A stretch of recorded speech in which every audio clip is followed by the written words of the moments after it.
Start. हमारे समाज में युवाओं के माता पिता से अक्सर एक सवाल पूछा जाता है, क्या आपके बच्चे सेटल हो गए? आपको लगेगा कि इसमें स्त्रीवादी नज़र से देखने के लिए क्या है, तो ध्यान दीजिए। इसमें सेटल शब्द का आशय जेंडर से तय होता है।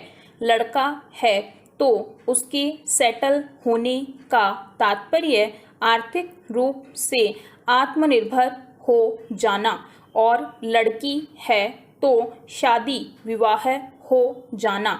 यह सही है कि आज के समय में लड़कियों की शिक्षा और आत्मनिर्भरता के आंकड़े पहले से बेहतर हुए हैं और समाज में सकारात्मक बदलाव आया है।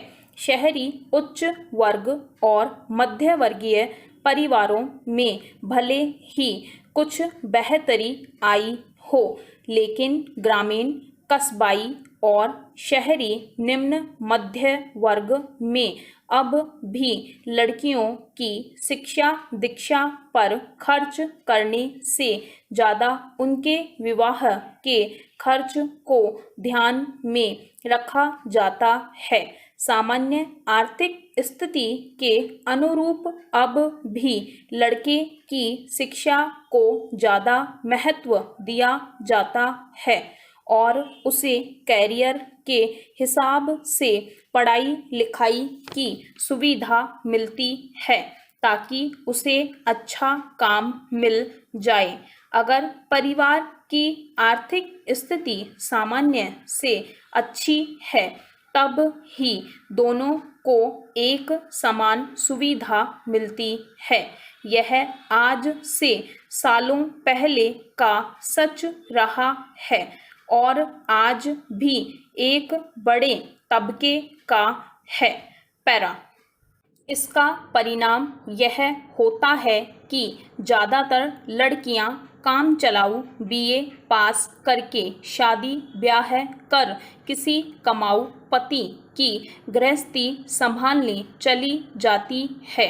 कायदे से इस व्यवस्था में किसी को कोई गड़बड़ी नहीं दिखती, लेकिन सोचिए, जब वह आर्थिक आत्मनिर्भरता से वंचित हो जीवन व्यतीत कर रही होती है और यह कमाऊ संबल छिन जाए, तब परिवार के रोजमर्रे के हजारों खर्चे, 2 या 3 नाबालिग बच्चे और आर्थिक सहारा नहीं रहे, तब। पैरा। दरअसल कोरोना महामारी के कहर ने कई परिवारों की स्थिति ऐसी कर दी है। उदाहरण के तौर पर एक 4 सदस्यों का परिवार को लीजिए, जिसमें 2 बच्चे 8 से 17 वर्ष के बीच के हैं। पति किसी अच्छी जगह नौकरी करता है और पत्नी गृहिणी है। ऐसे में महामारी के दौर में अगर पति की मृत्यु हो गई तो परिवार के 3 सदस्य जो आर्थिक रूप से उस पर निर्भर हैं, वे भावात्मक रूप से तो प्रभावित होंगे ही, आर्थिक मुश्किलों से भी घिर जाएंगे। यकीन मानिए, यह किसी एक परिवार की कथा नहीं, ऐसे हजारों परिवार आजकल हमारे आसपास हैं। पैरा।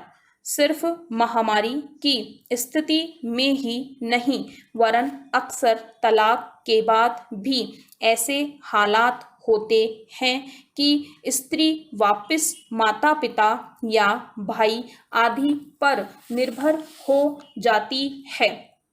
कई बार घरेलू हिंसा की शिकार स्त्रियां या उनके परिजन आर्थिक निर्भरता की वजह से ही अलगाव के विकल्प को नहीं चुन पाते। ऐसे में क्या हमारे समाज को सेटल होने को पुनः परिभाषित करने की जरूरत नहीं। बतौर समाज हमें यह समझ बनानी होगी कि स्त्रियों के बेहतर भविष्य के लिए किसी अच्छे घर में अच्छे वर से उनका विवाह कर देना पर्याप्त नहीं, बल्कि शिक्षा, रोजगार और व्यवसाय के क्षेत्र में बराबरी के अवसर उपलब्ध करवाना भी जरूरी है। इस मानसिकता को बदलने की जरूरत है कि लड़के को अपने घर में कमाकर लाना है और लड़की अंततः पराए घर ही जाएगी तो उसकी शिक्षा और आर्थिक आत्मनिर्भरता की क्या जरूरत। हमें समझना होगा कि बेटी के सेटल होने का मतलब उसका विवाह नहीं, उसका अपने पैरों पर खड़ा होना है। यह बेहतर सामाजिक संतुलन और स्त्रियों की स्थिति में सुधार के लिए भी जरूरी है। स्टॉप। Thank you. इस चैनल को सब्सक्राइब करें और बेल आइकन को प्रेस करें ताकि लेटेस्ट वीडियो की जानकारी आप तक सबसे पहले पहुंच सके। वीडियो को लाइक और डिसलाइक अवश्य करें। कोई सुझाव और प्रश्न हो तो कमेंट बॉक्स में लिखें और वीडियो को अपने फ्रेंड्स और क्लासमेट्स को शेयर करें।